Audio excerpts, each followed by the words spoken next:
नमस्कार, आप सभी दर्शकों का लाइव लगातार में स्वागत है। और बाबा रामदेव मुख्यमंत्री हेमंत सोरेन से प्रोजेक्ट भवन में मिलने आए थे, जिसके बाद कुछ देर की बैठक के बाद दोनों में ही काफ़ी सारी चीज़ों को लेकर के चर्चाएं हुई। स्पष्ट रूप से झारखंड में एक बार फिर से पतंजलि किस तरीके से लोगों की मदद कर सके, चाहे रोगों को लेकर के हो या फिर उनके वेंचर्स यहाँ पे खुलने को लेकर के हो, इसको लेकर के मुख्यमंत्री हेमंत सोरेन के साथ चर्चाएँ हुई हैं। सीधे सुनिए कि बाबा रामदेव ने क्या कुछ कहा है मुख्यमंत्री से मिलने के बाद। आज आदरणीय हेमंत सोरेन जी से झारखंड में शिक्षा और स्वास्थ्य की सेवाओं को लेकर के पतंजलि के योगदान के संदर्भ में हमने संवाद किया और जिनको सब श्रद्धा से गुरुजी कहते हैं, ऐसे आदरणीय श्री शिबू सोरेन जी से लेकर के लगभग 1.5-2 दशकों से सोरेन परिवार के साथ हमारा आत्मीय संबंध रहा है। आज उसी विश्वास के साथ कि यहाँ हम शिक्षा और स्वास्थ्य के क्षेत्र में यहाँ के वनवासी आदिवासियों से लेकर के पूरे झारखंड के लोगों के लिए जो भी कल्याणकारी कर सकते हैं कार्य, उनके संदर्भ में संवाद किया। और मैं आश्वस्त हूँ कि आने वाले समय में शिक्षा और स्वास्थ्य के क्षेत्र में पतंजलि कुछ बड़ी सेवाएं और बड़ा योगदान यहाँ के लिए दे पाएगी। सर, कोई वेंचर पे डिसीजन हुआ? कोई वेंचर आप ठोस प्रस्ताव मैंने कहा है ना, जैसे पतंजलि योगपीठ हरिद्वार में है, वहाँ योग है, आयुर्वेद है, स्वदेशी है, भारतीय शिक्षा और चिकित्सा व्यवस्था की प्रतिष्ठा है। हमने तो जिंदगी भर आर्थिक गुलामी, शिक्षा चिकित्सा की गुलामी, वैचारिक गुलामी और दरिद्रता से इस देश को बाहर निकालने का काम किया है। तो उस तरह की उन सारी एक्टिविटीज़ को यहाँ झारखंड की धरातल पर क्रियान्वित करने के लिए हमने अपने संकल्प को दोहराया।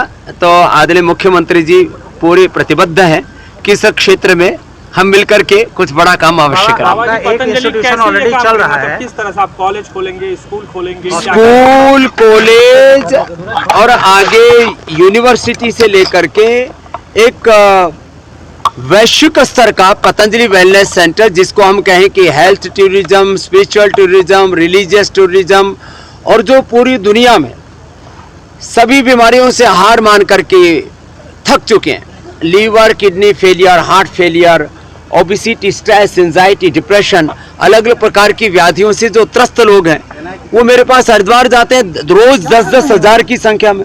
तो कम से कम बिहार, झारखंड, असम, पश्चिम बंगाल, नॉर्थ ईस्ट और उड़ीसा, इधर के करीब 4-5 हज़ार रोगी हो जाते हैं। इनको हम यहाँ उपचार दे सके, ऐसा एक मन में हमारे कल्पना थी और मुझे लगता है जल्दी साकार होगी। बहुत बहुत धन्यवाद। बाबा मिले हैं आप, जमीन पतंजलि को मिला था, आपको सरेंडर करना पड़ा, फिर आप दोबारा आप ये खोलेंगे तो आपको जमीन चाहिए होगी, ऐसे? अरे भैया, तो कैसे वक्त की बात है, सब चीजें सही रास्ते पर आ जाएंगी। हेमंत जी के पिताजी ने जिंदगी भर संघर्ष किया, जेलों से लेकर के CBI से लेकर के क्या क्या उन्होंने कष्ट नहीं सहे। ये भी युद्ध और संघर्षों के बीच में अपने राज धर्म के पथ पर संघर्ष पूर्वक आगे बढ़ रहे हैं।